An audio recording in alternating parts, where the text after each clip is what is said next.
Finally. Finally, sorry, I'm really sorry. This my husband was managing it yesterday. And I was doing a video and he kind of did something with the screws and he lost it. It seems. So my daughter is saying, "My Appa lost the screw somewhere to the tripod and everything." So, No, so no, yeah, I we can bought his understand. screws. I can Yeah, totally yeah. understand Men, these men, things. and my husband can be like that. Yeah, yeah. So you are in Chennai right now.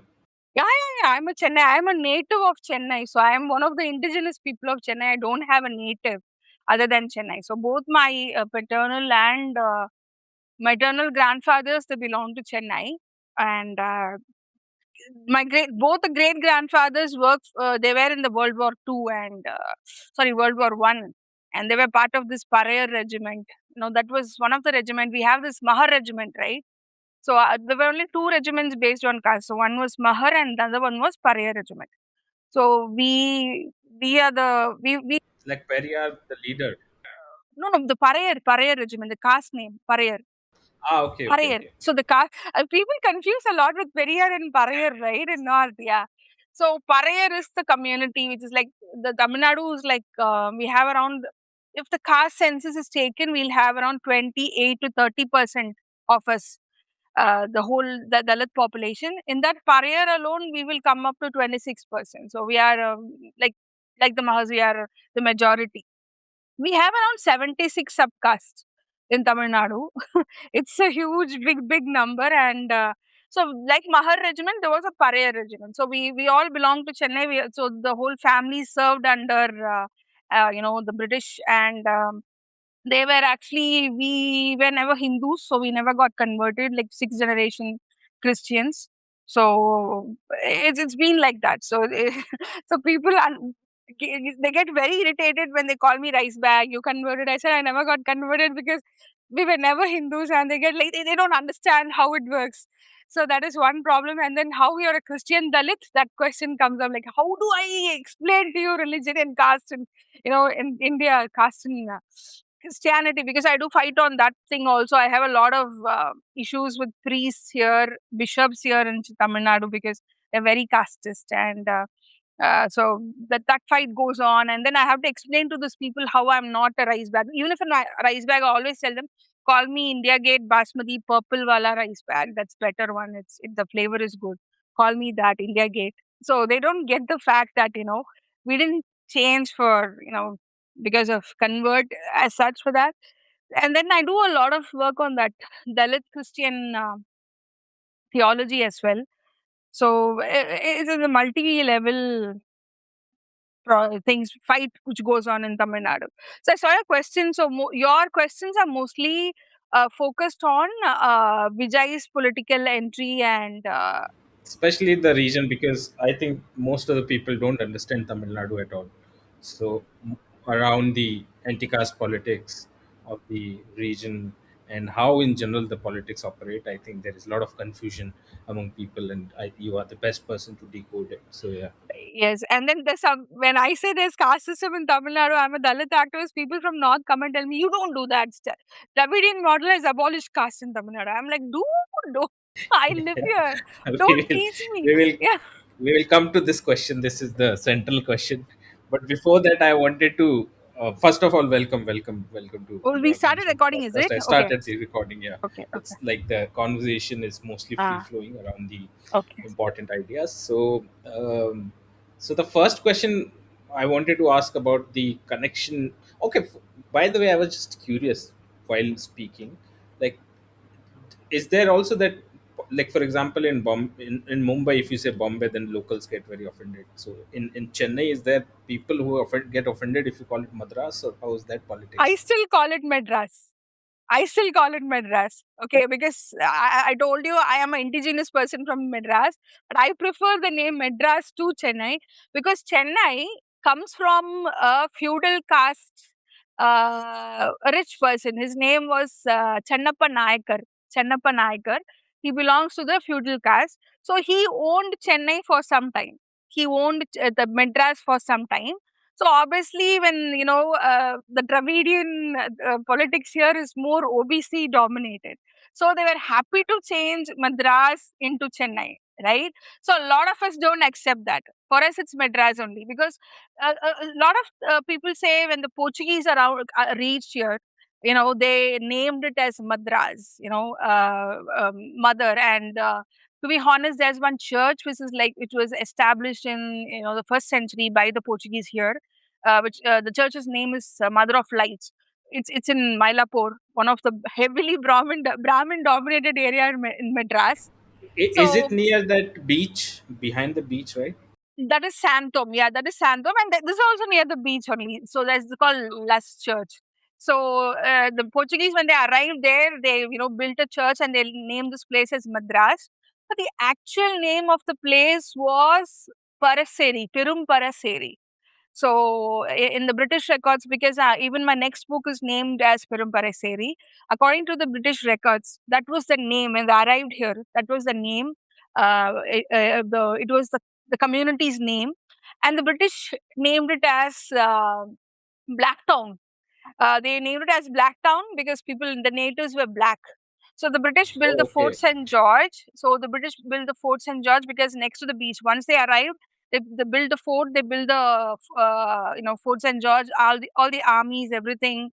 They camped there, and the place, and that was called White Town, where the British were settled. And who were that side, the natives, they were called as black. So Black Town. It was Karupar Nagaram. That is a very legendary name what we used to have. And then Chennappa Naikar was owning it for some time, so it had Chennai name. So we don't agree with it. The Dalits of Chennai and all the indigenous people, we say it's Madras for us. We'll stick to the Portuguese name, or even it's a Muslim name, we'll stick to Madras. That's better. Yeah. Yeah. That explains the complexity of the region, like the within the name itself. I had no idea. Can't even imagine. It's very complex. It's very complex. Yeah. Yeah. So, like, if we start from the current times, for example, the victory of the Vijay, I was very curious about the connection of cinema with politics. For example, recently there is a lot of discussion that cinema has become political tool. For example, with respect to that film Dhurandhar, many people were very angry, especially people from the left, that the cinema has now become a propaganda tool. It has become an ideological tool. But if you look at the politics of Tamil Nadu, then cinema has always been tied to politics, and especially the political ideology. Now you can say, you can agree, disagree, that's a different point. Or it's a good politics, bad politics, that's a different point. But cinema has very deep link with the current politics. So I wanted to understand from you about this particular history of the cinema and politics, through which we have now reached to Vijay, who have become the chief minister of Tamil Nadu. Yeah, cinema. That's why I write on cinema as well. So for me, it's like a very favorite topic because I've written a book on cinema and politics. So I constantly write that the Tamilians, especially us, it's like politics and cinema are like religion for us. We follow cinema more than religion. If someone says, "Come, you have to do puja at home," people will in Chennai will say, "Oh no, we don't want to do that. Then we go to the theater and let me do puja and aarti to my actor." I've never seen this kind of craze for cinema actors. Even in Andhra and Telangana has it. I've seen in Andhra and Telangana, right? And then you have craze for Bollywood actors like Salman Khan or Shah Rukh Khan, but never have seen craze. Even I've stood outside Juhu Beach apartment of Shah Rukh Khan outside Mannat to get a glimpse of him like 5 years back. I'm very crazy. I can see the fans out there. How crazy it is, but still they don't think that let him rule me, right?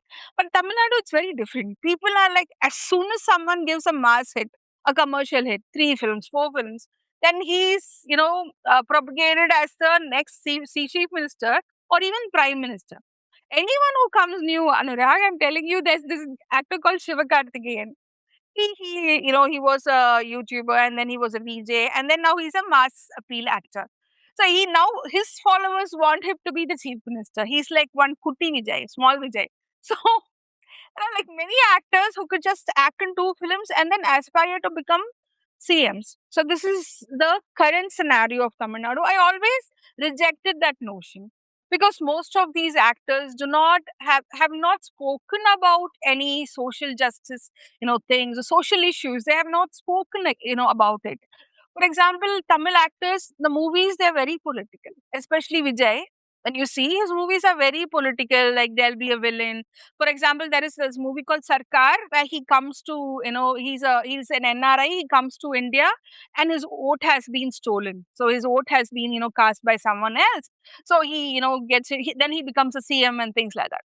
So there's a lot of this symbolic politicism within the movies, where this hyper masculine hero goes around doing, giving justice to people, and he wants to become CM and things like that. That has been a trend from the 90s.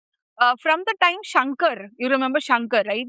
He's that very famous director in Tamil and Hindi also. So Shankar does this very high budget movie. So Shankar first came with this movie called Gentleman. So Arjun, actor, was, cast in that, and the movie talks against all his movies talks against reservation. All the movies, yeah, and Shankar is not even a Brahmin. Shankar is not even upper caste, but all his movies talks against reservation. And then all his movies talks about the male protagonist becoming CM. That one Anil Kapoor acted in the Hindi dubbing, right? The one day Nayak, CM. Nayak film. Nayak, Nayak, yeah. So yeah, that yeah. was that was the Hindi version of this Mudalwan. And Mudalwan and Gentleman, like, people are like, Aam Aadmi becoming a politician. Aam Aadmi turning into a politician with mass appeal one day, and he's creating ripples and he's changing the whole system. And they'll not talk about caste, they'll not talk about communalism, they'll only talk about corruption. See, they'll take a safer side. They'll talk about corruption. They'll say corruption is the problem. We are not saying corruption is not a problem. But in India, apart from corruption, there are issues like communalism, casteism, separatism. I mean, separatism in the sense, segregation of people on the basis of, birth and caste and religion and a lot of things. And there is gender issues. They don't talk about these things. They'll only talk about getting bribery. They'll only talk about corruption in different government ministries. So most of the films, they they were centered on that. And Vijay also took that path. Vijay also spoke about farmer issues. The most, excuse me. So either they'll talk about corruption or either they'll talk about farmers issue. Now, farmers issue is also a OBC problem, because the landowning communities in Tamil Nadu are feudal caste, OBC caste. So only 13% of Dalits own land in Tamil Nadu, just like other parts of India. So you have the agricultural laborers and then you have the agricultural owners, landowners. Most cinema spoke about the agricultural landowners. So Vijay also took that thing. Not just Vijay, but from the times of MGR. Now, this is where we're going to talk about MGR. So, where it all started. How many CMs from the cinema industry did we have? So, okay, you have to brace yourself. First was Annadurai, the Another first way, yeah. non-Congress, yeah, the non-Congress CM from DMK. He was a playwright. He wrote for cinema screenplays. So he was doing stories and dialogues. So he was from cinema. And then the second one was Mr. Karnanidhi. Karnanidhi, Playwright. produced movies. He wrote for movies, very famous movies, in fact, and script writing, songs, and even he has done small roles also from the beginning. And the Shivaji movie. And then you have, then came MGR, because there was and MGR didn't just jump into politics from cinema. MGR was a cadre of Congress at first. And then MGR moved from Congress to, Dravidian Kadagam with Periyar, because somewhere MGR found Congress was very casteist and that, thing. So they all moved to Periyar. They started the self-respect movement and they started there. And then after that, when DMK separated from DK, because after Periyar got married for the second time, Anna split from that, from Periyar, and he said, no, now let me go and start a political electoral party. So MJR moved. And when Anna died of cancer, Anna was in power only for 1 year because he died of cancer, unfortunately. So there was a coup, and they made a Kalanjar. as Karnanidhi as the chief minister. And then within few months there was a rift. And then MJR had to come out because MJR was a treasurer of DMK, and he questioned the financial issues, and he was away. He was out. And then so he was a spokesperson of DMK. So a lot of votes for DMK came from MJR's speeches, and MJR was acting in movies at the same time. The whole code for MJR would be the flag color of DMK, black and red. So every movie of MJR, he'll have this black and red. Even in black and white, also he'll wear black and red. So in black and white movies, what he'll do is the lyrics he will add black and red. In the lyrics, he will add rising sun. The Udaya Suryan is the word, right? So even in a romantic song, there'll be a word called Udaya Suryan, and there'll be a word called Anna Durai. So MJR, like he grasped whatever movie industry, whatever movie opportunity he had that time, and he made it a propaganda vehicle for the Dravidian politics. That was the massive thing that a simple man can do, an actor. Because see, there are two things with this. One is, before that, Tamil movie industry is more than 100 years old. So we had this Brahmin dominance. We had all this bhakti movement in cinema. So every movie was about bhakti, bhakti, bhakti, right? And Tamil music. And with the arrival of Karnanidhi and with the arrival of people like MGR, they broke it. They brought movies which were not bhakti oriented, but movies which spoke about socialism, at least. Movies which spoke about bonded laborers, movies which spoke about laborers and mill, workers and things like that. So they spoke a lot. A lot of socialistic impact was there in the movies. That I would say was true Dravidian, movies, because that's what the Dravidian parties were also trying to bring forth at that time. So it synced. So MJR was a spokesperson for DMK. He was acting in the movies. Even he made his heroines wear the DMK flag color dress. You know, even the heroines would romance him with the DMK propaganda thing only. So after that, what happened? MJR was like, even if you see his color movies, you can see the color code perfectly. And then when MJR moved from DMK, then he started AIADMK. Then MJR had this, he already had cinema in his hand, and he know how to come back. So every song was how people would come and beg MJR to become the CM of Tamil Nadu. Every song. And then he's trying to hug this heroine from behind, and she would talk about how he's a very good benevolent person, both in romance as in politics as in real life. Oh, the jobs which the lyricists have done that time, they were the main reason MJR came to power. If you ask me, I will say, oh, the lyricists. All the lyrics will talk about even the most sensuous scenes. When MJR got very old, like he was like 60s and all, then MJR had this serious. I'm an MJR fan, but still I'm able to say that he had a serious. Most of the actors had this syndrome of romanticizing young heroines on screen, like NTR and like Rajkumar in Kannada, and then even Shivaji Ganesan. He was romanticizing Sridevi. She was like his granddaughter. So all those things were happening. And so MJR was he did a lot of movies which had a lot of sensual elements. There used to be a lot of songs where he's unhooking the button of the leading ladies and extreme levels. But people accepted that along with the politics he spoke in the movie. So this is one conundrum I couldn't understand. Because some people, my dad was advised by his father to say, don't go to that MJR movie in the 70s. It is it's like an A-rated adult movie. Okay, but at the same time, he was also talking politics. People watched those movies and also voted for him. Even in the sensual movies, he was talking politics. Talking politics. Or you can say even in political movies, there's so much of sensuality. Those songs I'll send you, Anurag. If you see those songs, you're like, oh my god, it was like soft pure. But yeah, that's something which he did. And then, MJR gathered that momentum. And as soon as he came from DMK, because MJR had a mass appeal with the crowd. He went everywhere. See, unlike Vijay, Vijay settles in one place. Vijay stays at one place. These leaders traveled across Tamil Nadu by feet. They will take trains, they'll take buses, they'll just go, right? They went and met everybody. They were people's leaders.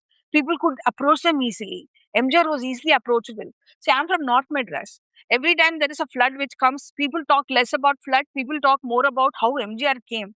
My dad would come and say, "You know what? India was so fair." People have still have this thing for fairer heroes.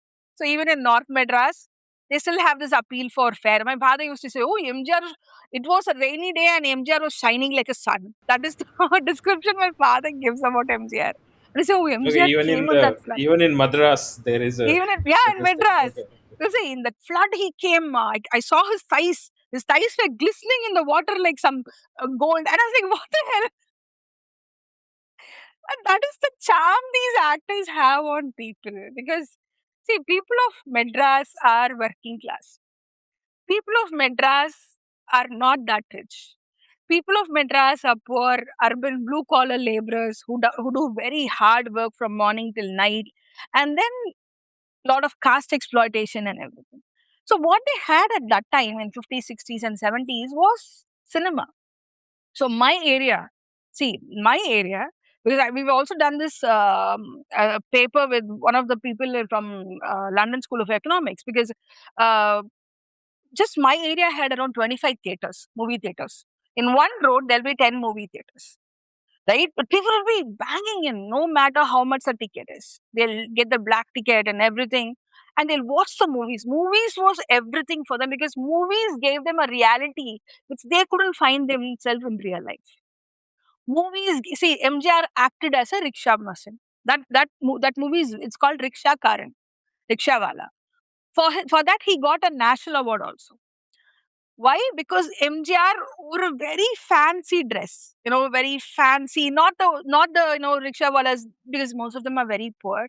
They don't, it was not like that. MJR wore a very designer made rickshawala ka shirt and a Burma lungi, and he had this scarf here. And when he used to come in rickshaw, the rickshaw men who were working, who were real in life, they saw themselves there on the screen. And then he actually acted like a fisherman. Then there was whole, because Madras, Tamil Nadu has a lot of sentiments from the fisher folks. We have a lot. The sea line, the coastline is very big. We have a lot of ports. So he wanted to woo the fishermen. Then in another movie, in couple of movies, he acts as a fisherman. And he doesn't act like wearing that fisherman clothes like normal people. What he'll do is he'll wear a very stylish fisherman clothes, with the armband and chain, and so when people saw that, they could see, oh, one day I can be like that.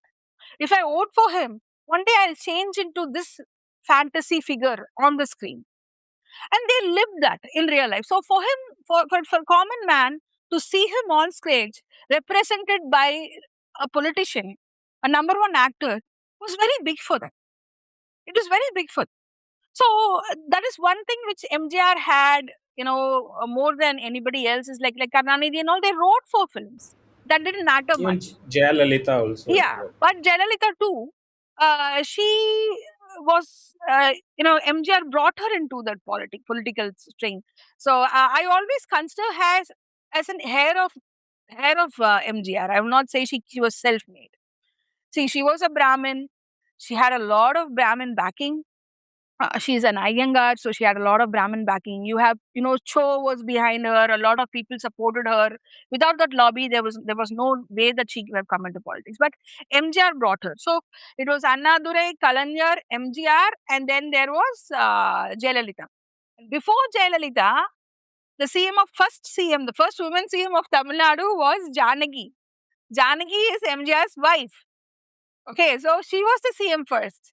She was the CM. As soon as MJR died, there was a very big problem in ADMK. So everybody started fighting, and there was like two factions. One was Jayalalitha, one was Janaki. So Janaki became the chief minister. So Tamil Nadu has had two chief ministers, women chief ministers, and that too from the film industry. Janaki was an actress.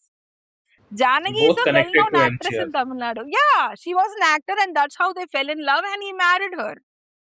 His wife had died, so he married her. She also was married, and she was in a very toxic marriage. He brought her out of that marriage, very cinematic. She had a son. He brought her out of a marriage. He waited until his sick wife. His wife was very sick, so he waited until she died, got a proper divorce, and then he married Janaki. And then they were living a very happy life until the end of his times. So Janaki was there, and then there was Jayalalitha. So it was like five, and even Stalin, who was the CM of Tamil Nadu for the last 5 years, even Stalin has, he's a very poor actor, but even Stalin has acted in He movies. also acted. Yeah, Okay. Stalin has acted in movies, serials. Uh, Everybody in Tamil Nadu loves movies, But very Anurag. interestingly, Rajnikant never like Yeah. Now, this is contested for what the happened CMs. after MGR. Nobody from the film industry wanted to come into politics. But after that, because MGR died in 1989.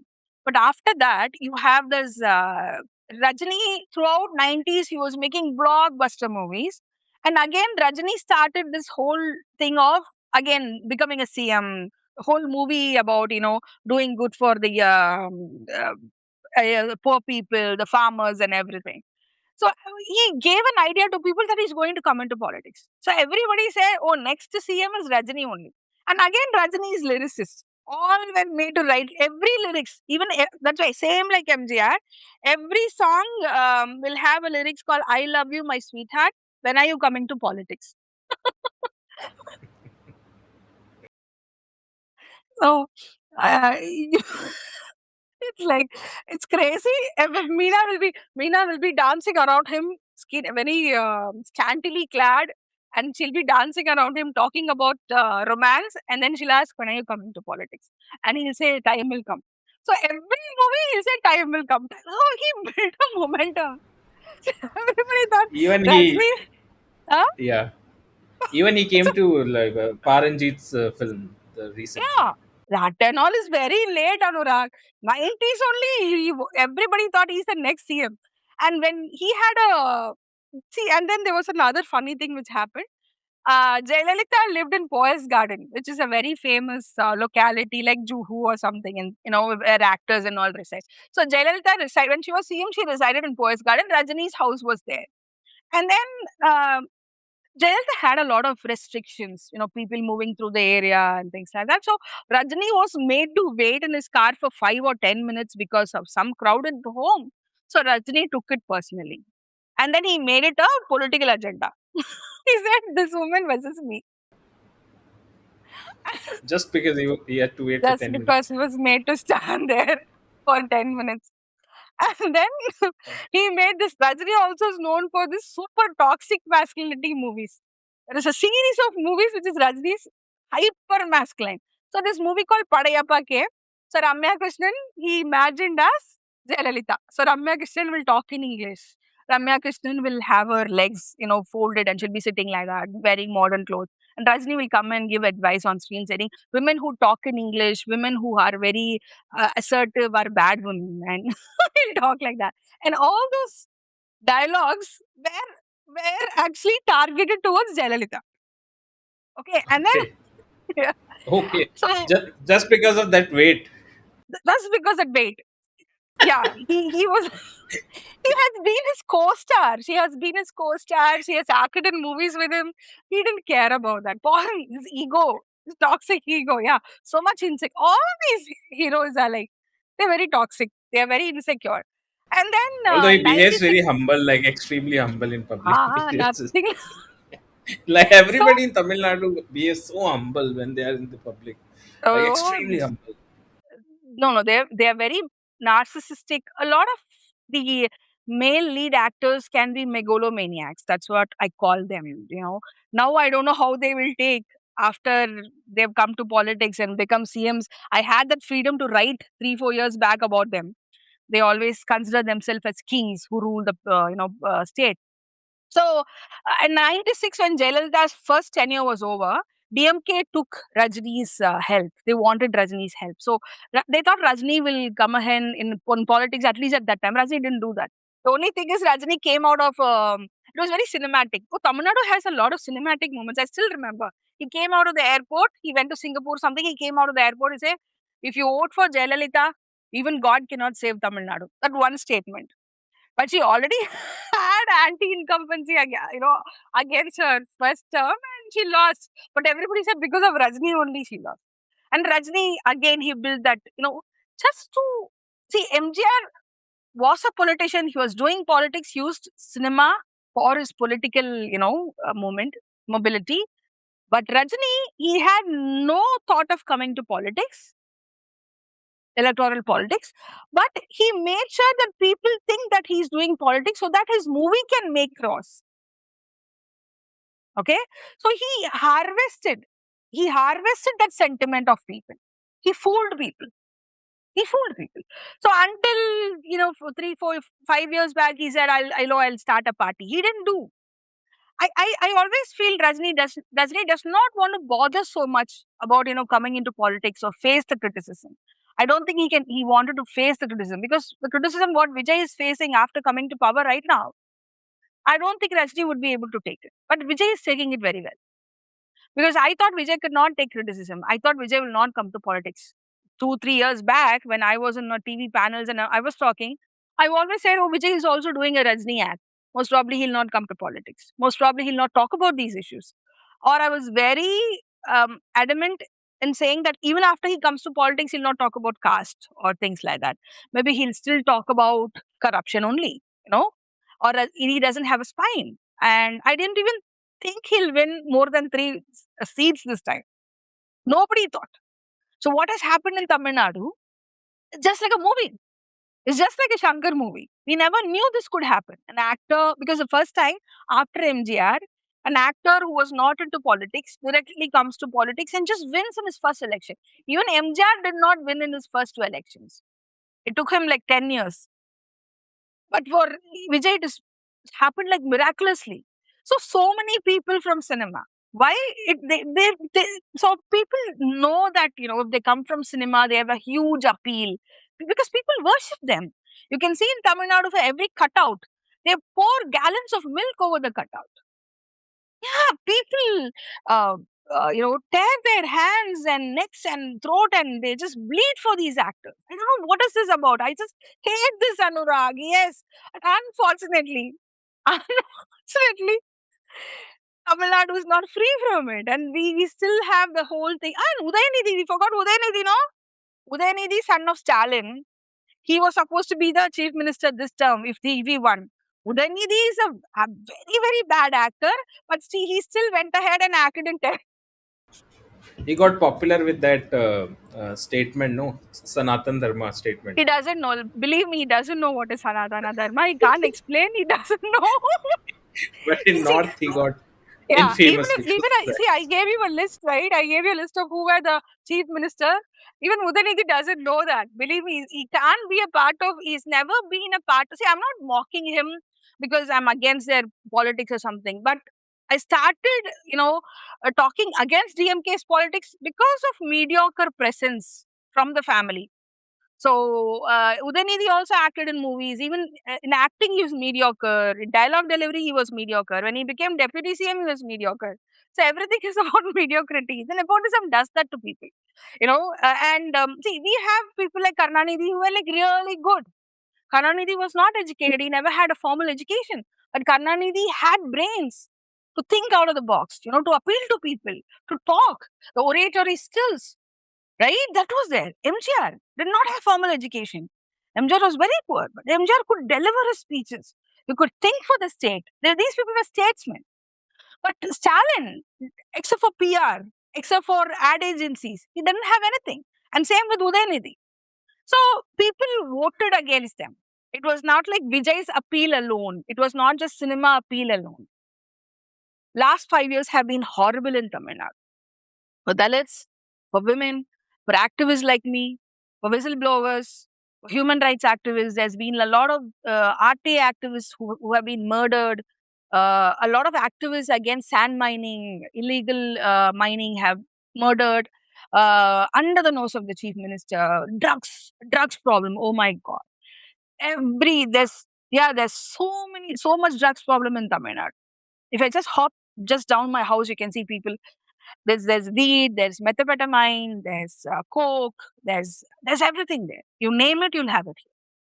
Last 5 years, you've seen the rise in violence against women, children, and public nuisance, and a lot of stuff because and then all the nuisance will carry under the influence of ganja or under the influence of coke and then we had a coke kingpin. His name was Sadiq Jafar Sadiq. He was a DMK person. He was the kingpin for cocaine. And he was, functionary in DMK. And he was also producing movies for Stalin's family.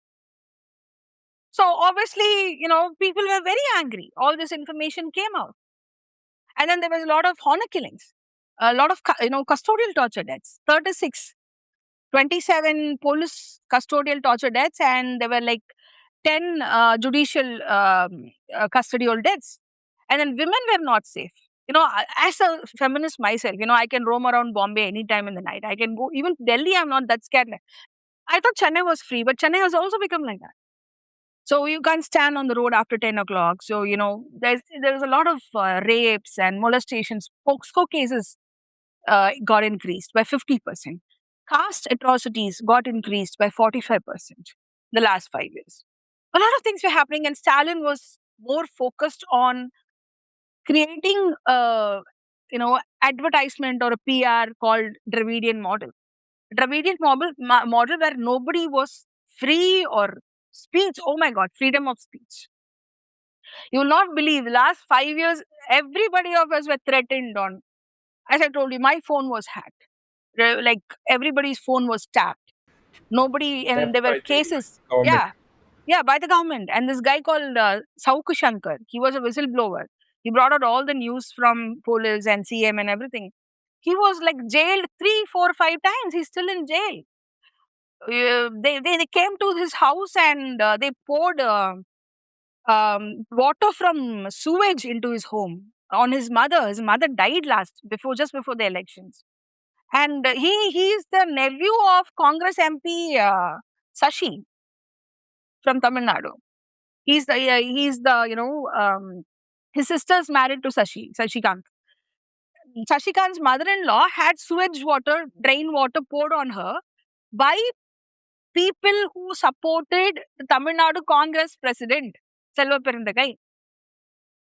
Can you just imagine? Can you just imagine? There is this guy, MP, Shashikant is there, his mother-in-law is there, whose son is a whistleblower, is very famous.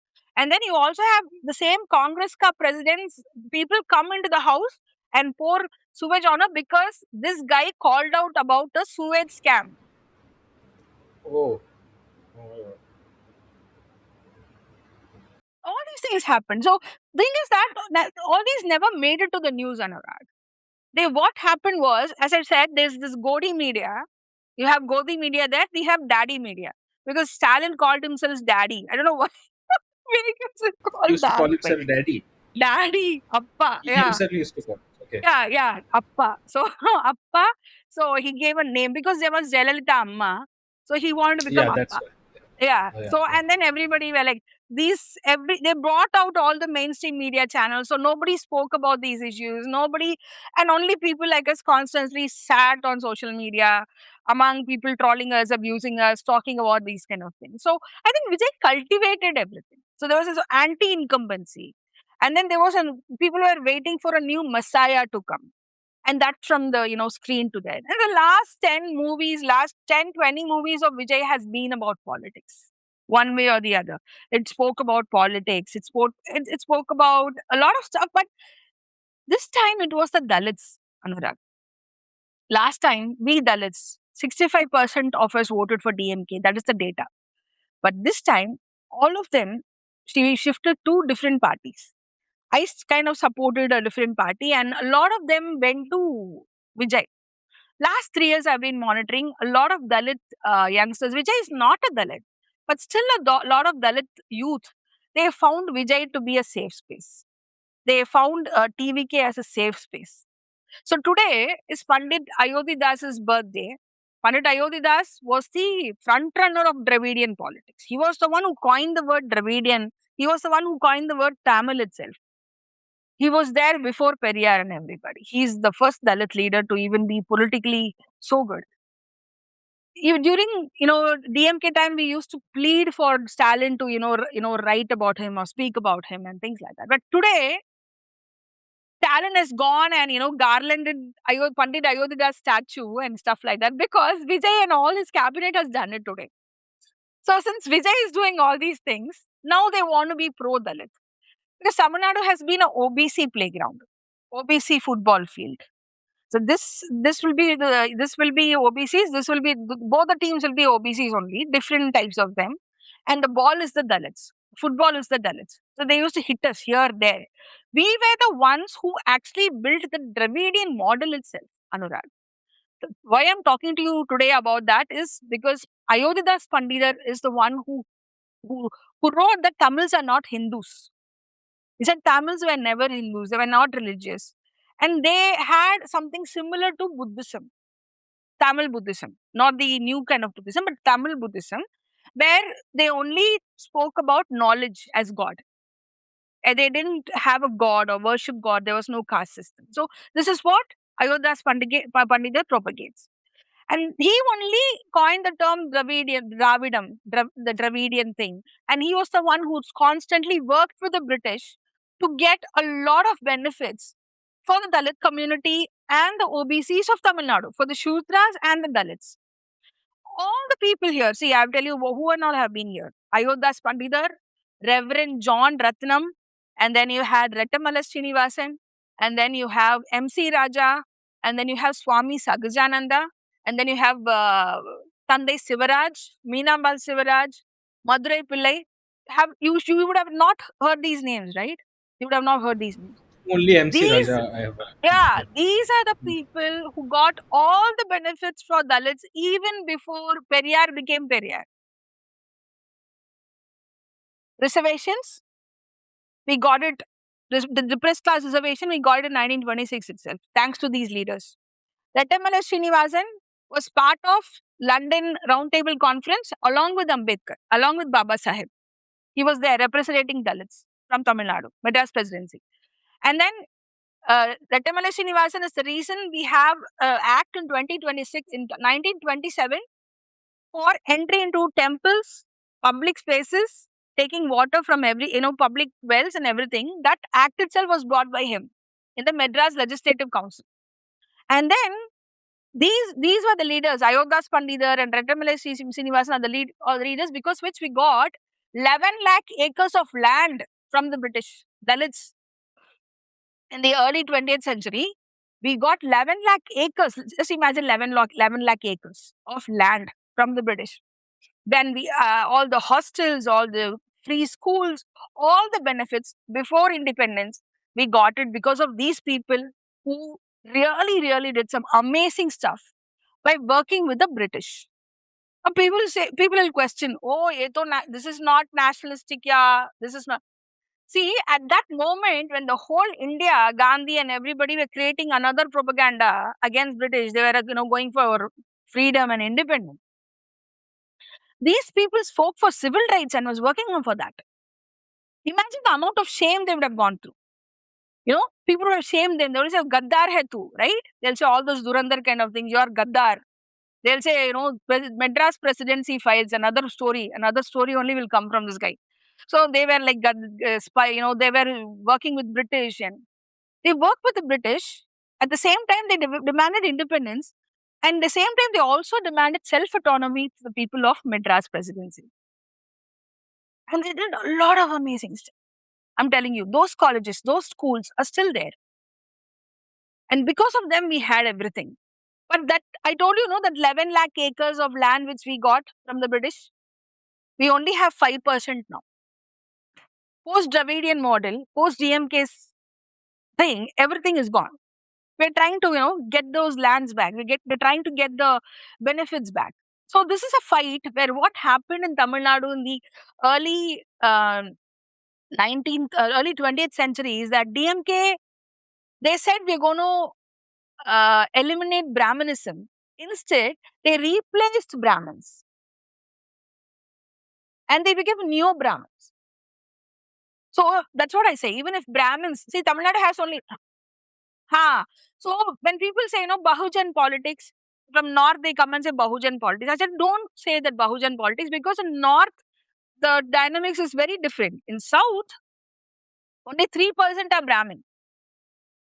Only 3% are Brahmin. The other percentage, 60%, are OBCs. And these OBCs, even if the Brahmins tomorrow say, I'm not going to, go ahead with the Brahmin priestlyhood and I'm going to, these people will still follow these customs because they are benefiting out of it.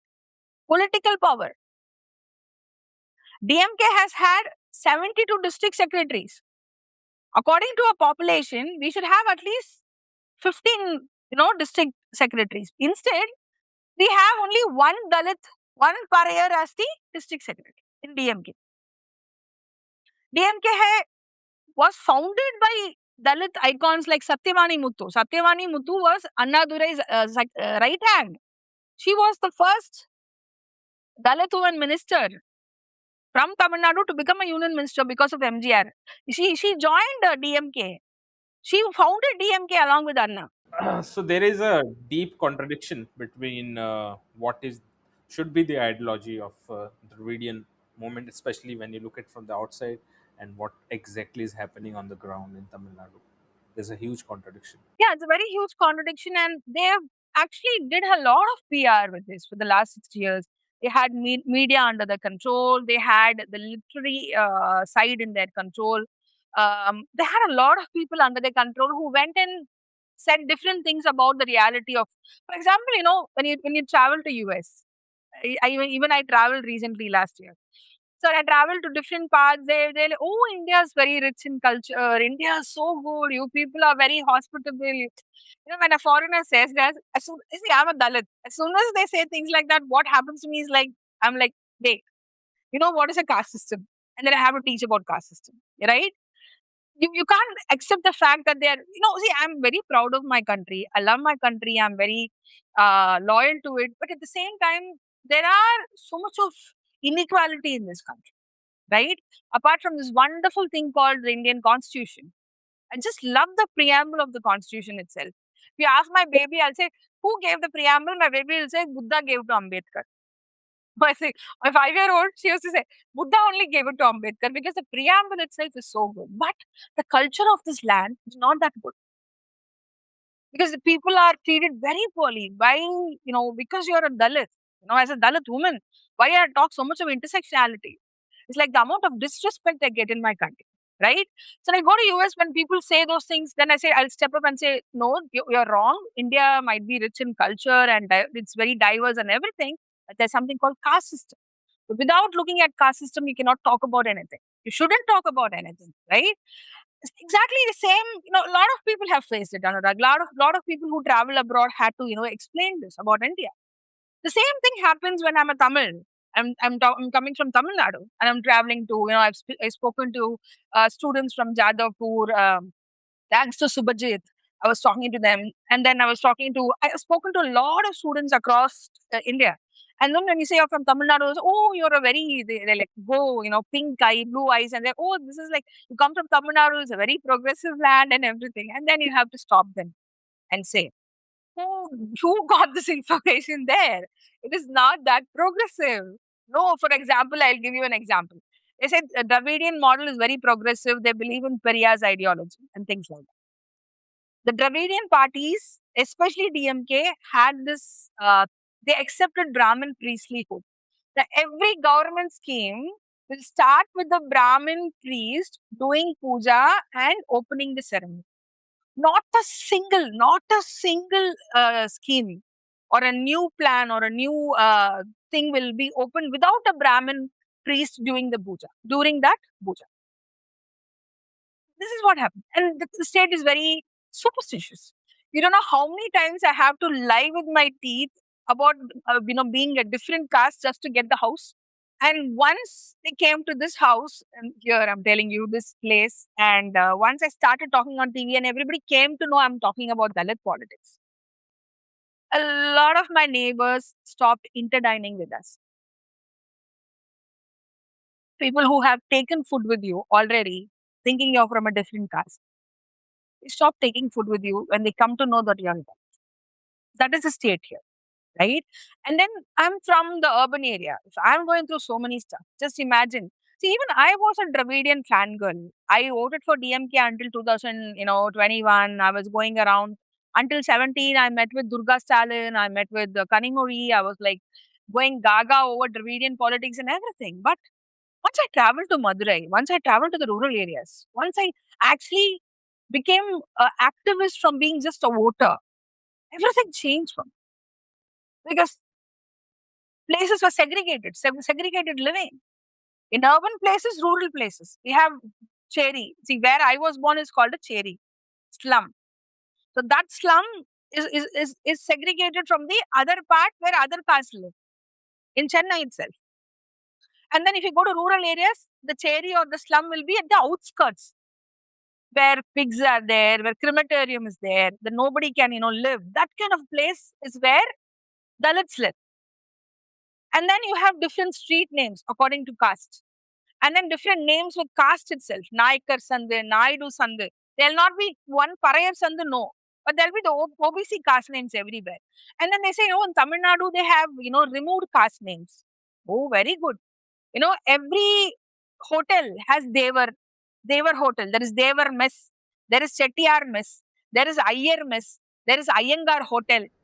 Iyengar Hotel, yeah. I've seen it. Iyengar Yeah. Hotel, and then there is Devar, Chettiar, Mudalyar Mess, everything from top to bottom. Upper class names are still there. OBC caste names are still there. But if tomorrow I go in a hotel saying Parayar Hotel, which is Dalit caste, Parayar Hotel, nobody will step into it. But this is what has been happening for Dalits throughout. The honor killing, in fact. For example, every time I say an Anurag, see, they will say, if I say anything, oh, you go to Bihar, go to Madhya Pradesh, go to Haryana, go to UP. That's the answer you get from BMK people. I think what happens in all these places is people document the atrocities on Dalits. People at least shoot it with their phones. But what happens in Tamil Nadu is it happens behind the scenes. Nobody shoots it. You can't see it. So there is this, it's like saying, we are Periyaris, we are very rational. In fact, they are not rational. They are not that Periyaris. They are not that thing at all. Periyar was rationalist, not these people. So what has happened is they've called themselves progressive and they've whitewashed them in such a way that nobody will say, oh, these people are so casteist. For example, Stalin's wife, she married 2 camels last year. Camels? Yeah. She married 2 camels. And she blessed them. I don't know whether she sent them to honeymoon, but she married 2 camels. And Like the animal? yeah. And this happens in Tamil Nadu. Yeah, every politician is carrying something in their hand. They're all all these Sankracharyas and everybody, these people go ahead. They are very obedient. They'll sit down. I've seen these people sit down and Sankracharyas are sitting on top of the chair. What's the difference? But Jayalalitha, I'm telling you, being a Brahmin, she arrested the Sankaracharya and sent him to jail. Why? Because he was involved in a murder case. She arrested him, and he died. A lot of Brahmins don't like her because of that, but she had the guts to do that. But others have not seen doing this. But Jayalalitha has been very superstitious, and she's got astrologers and everything, and then even the DMK has been very superstitious. Now Vijay too, he appointed his personal astrologer as the officer on special duty last week. Yeah.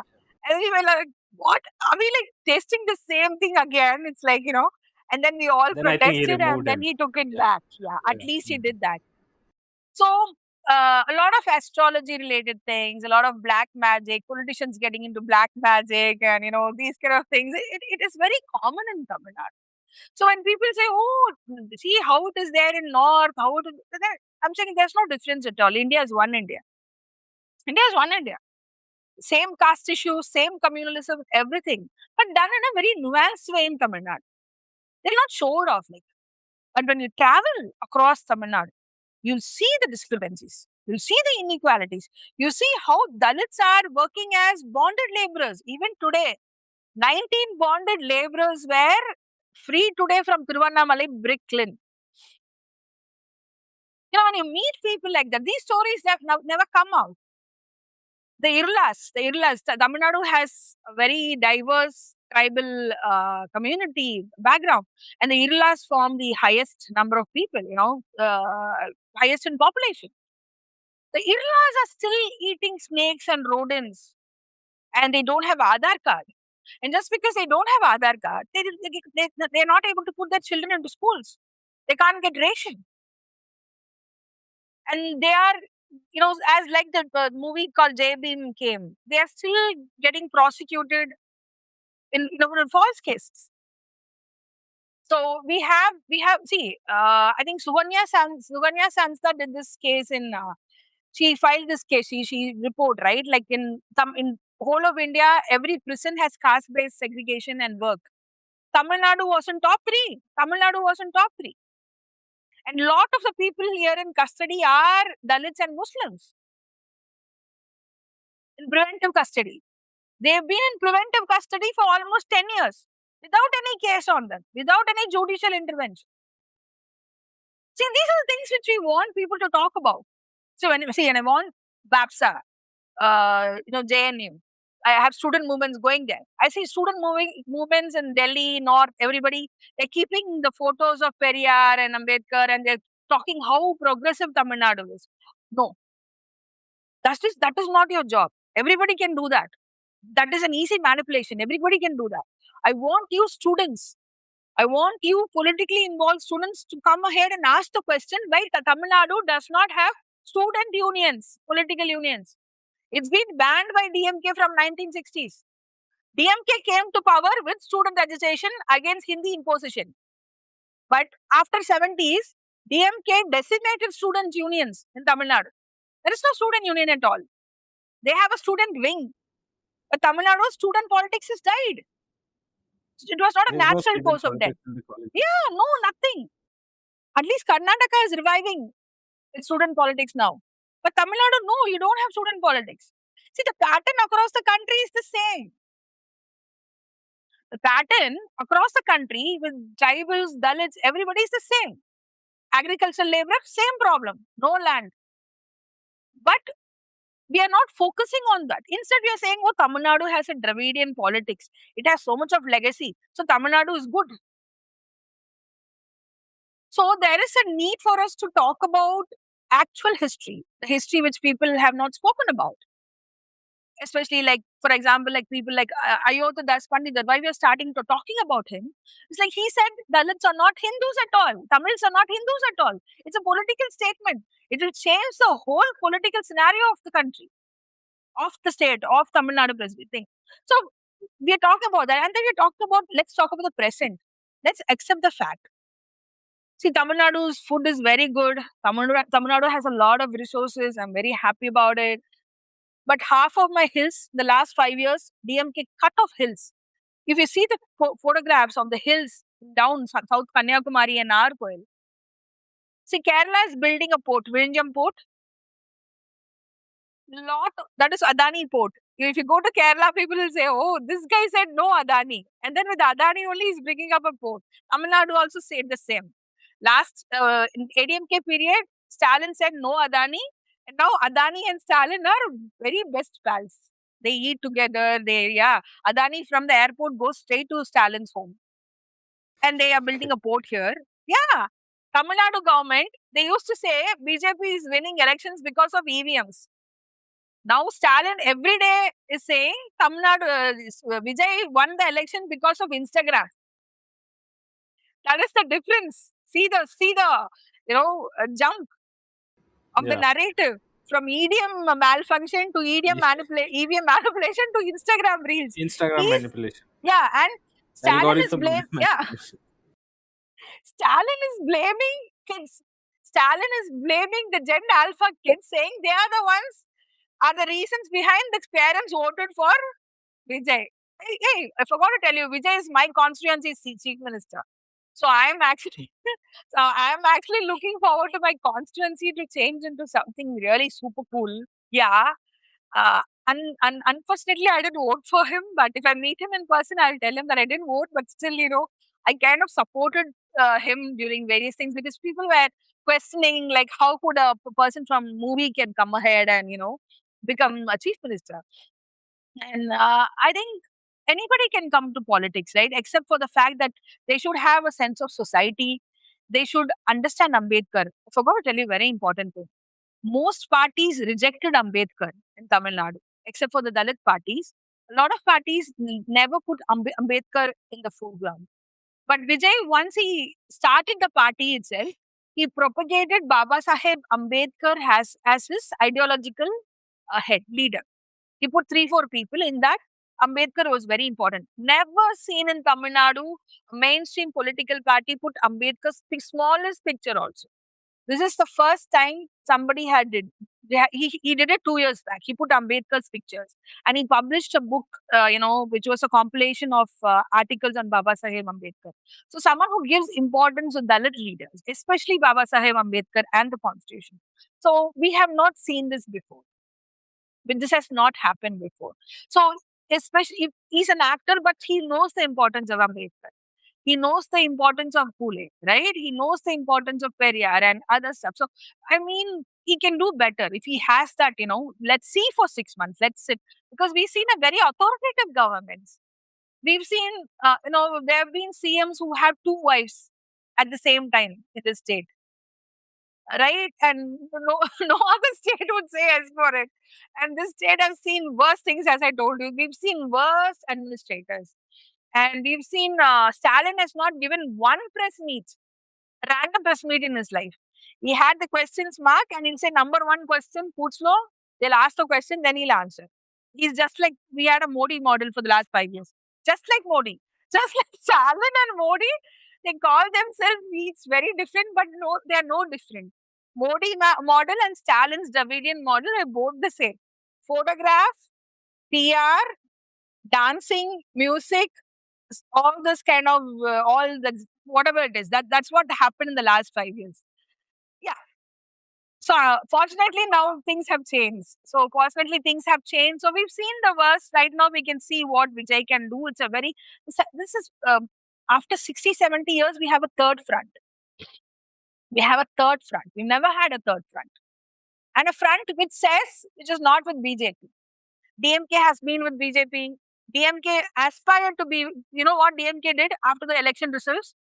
DMK spoke to ADMK and they wanted to, establish an alliance partnership, a rule here. ADMK and DMK are arch enemies, but they were eager to put a alliance, right? So DMK was ready to go with NDA. DMK is ready to go with NDA. So, but only Vijay is someone who don't have NDA's shadow with him right now. Right now, we don't know what's happening behind the scenes. What I'm saying is publicly he doesn't have. So, which means it's very nice to have a young minister, a young cabinet. At the average age, and I think the whole of India is watching Tamil Nadu right now, not just for the sensationalism, but apart from what is happening here, what if they want to repeat it in other parts of the country too? I forgot to tell you, I travel to Kerala a lot, and Kerala has a lot of fan following for Vijay, and they also yeah. And then when last time I went to Kerala also, they said Vijay will become CM. I said no, no, no way. They were like, no, Chechi, Vijay will become CM for sure. No, I have no face to go and show there because they won. They predicted it. So Vijay also has aspirations to be a national political leader. I could see he's very, very, very competitive and he's very aspiring. I could see him. He looks like an introvert, but I think he has a very bigger picture of doing things in a central level. So that's why DMK is very scared. DMK is very scared right now because of Vijay, and I really like it happening. DMK getting scared of an actor. DMK is getting scared of Gen Z. DMK getting scared of kids. and DMK getting scared of Instagram reels and all. I'm like, oh my god, this is happening. It's So, like so it also gives an interesting model for other states. Like there is some kind of a possibility for a yeah, new yeah, leader, new front to yeah. It is emerge, it is like an especially in episode of this. Black Yeah. Mirror for me, Anura. It's like an episode of Black Mirror for me, but I don't know whether this is utopian or borderline dystopian, but some change is happening. Which is good, which is good. So let's see. We have to take around 6 months to understand. So 6 months to understand how they work. Perfect, perfect. So thank you so much, Shalim, for coming to the podcast and giving such a wonderful analysis. And Yeah, hope I didn't give away a lot of information of being verbose, but as soon as you no, no, wanted to it was ask, fantastic. yeah, It was okay, fantastic, thank you and so much, I am Anuraga. someone who has very little idea about the politics of Ah, Tamil Nadu, ah, and ah. I have learned it from your videos, from your writing, and now from this conversation. Oh, I'm really glad, and for me, it's like Anurag's podcast is like a milestone for people, and I used to say, because the reach and the quality, because you have that, you created a value, a brand, which is more important. Beer bicep and all is there. No, there's someone who's got value, who understand politics, and that is a person who we speak to. Maybe that's the reason I spoke a lot, because I'm really excited to be collaborating with you and speaking to you.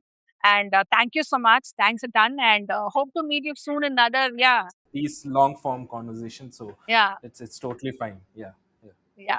yeah. Detailed Hope and to do another one in the future. Maybe sure, let's sure, see in sure. 6 months. Well, let's do a Hope to review see of the you soon. In review fact, of the government. Yeah, yeah, yeah, yeah. I think I'll soon come to Madras, and yeah, we'll have some good food and yeah. talk Come about to politics. Madras Yeah. and we can have beef.